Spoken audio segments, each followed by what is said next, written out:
मार्च किया पूरे बिहार का। पटना में जब सब लोग एकत्रित हुए तो उनको अनुमति नहीं मिली मंच से भाषण देने के लिए। पूरे बिहार से लोग जुटा हुआ था, लेकिन प्रशासनिक अनुमति नहीं मिलने के कारण ये लोग मंच से भाषण, राहुल गांधी और तेजस्वी यादव और मुकेश सहनी ये लोग भाषण नहीं किया।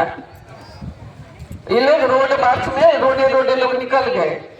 पूरे बिहार से सब आया था इतना मेहनत करके सुनने के लिए, नेता को सुनने के लिए। जनता का मौलिक अधिकार होता है कि कोई जो भी नेता है, किसी भी पार्टी का नेता आता है, लोग सुनता है लोग क्या बोल के जाते हैं। लेकिन ये अनुमति घबरा गई सरकार के लोग बोलेगा जनता का आंख खोल देगा। सबसे बड़ा मूर्ख बिहार के जनता को मानते हैं, जो केंद्र में बैठे हुए हैं, जो पटना में बैठे हुए हैं लोग। बिहार की जनता को मूर्ख समझता है, लोग ठगने का काम करता है। इंदिरा आवास पहले सुन लीजिए, पहले हम बोल लेते हैं तो बोलिएगा।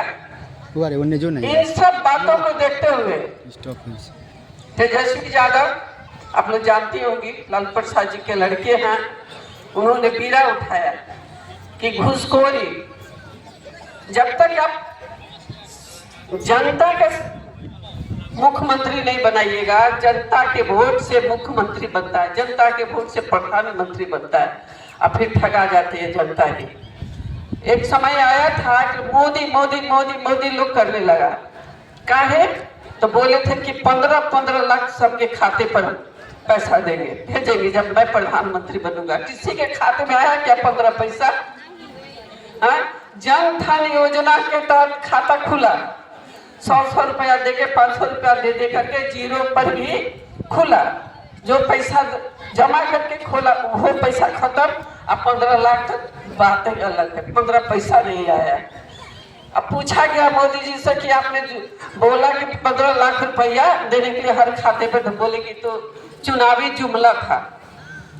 जब एक प्रधानमंत्री झूठ बोल सकते हैं, झूठ बोल करके जनता को ठगने का काम किए, उनका वोट लेने का काम किए, अब वही जनता के दरबार में लोग फिर आया है, तो क्या जिनका गरीब का वोटर लिस्ट से नाम आउट कर दो, और जिनका वोटर लिस्ट में नाम नहीं रहेगा उसको कोई सुविधा नहीं होगा, कोई सुविधा नहीं मिलेगा आपको।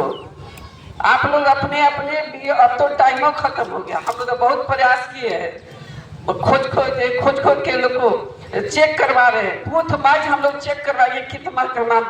अपने यहाँ पातेपुर में 50,000 लोगों का नाम काटा गया है, बताइए कौन लोगों का वोट कटा होगा?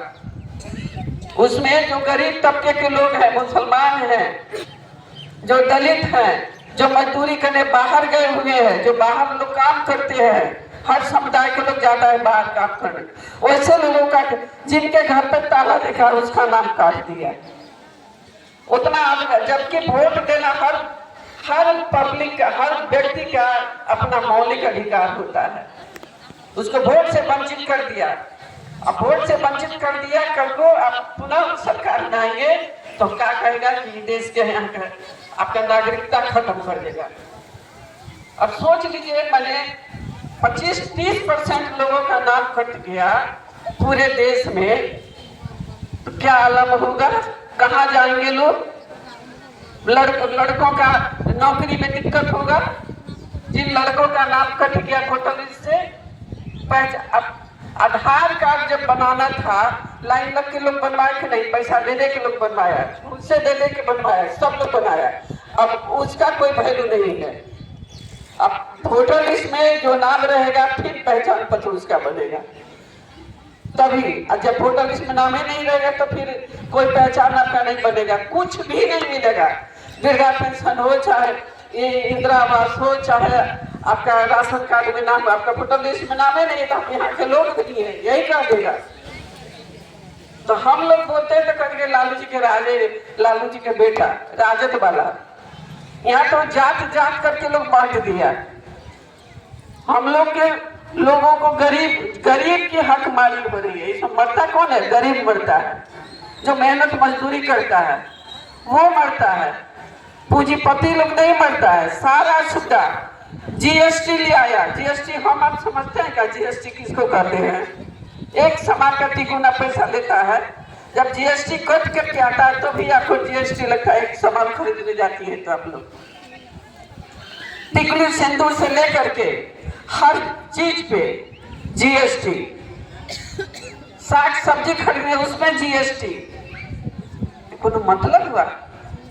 जो टोकरी में सब्जी बेचता है रोड किनारे, उसको भी लगता है, टैक्स देना पड़ता है। तो ये किसके साथ हो रहा है? गरीब के साथ न हो रहा है सब।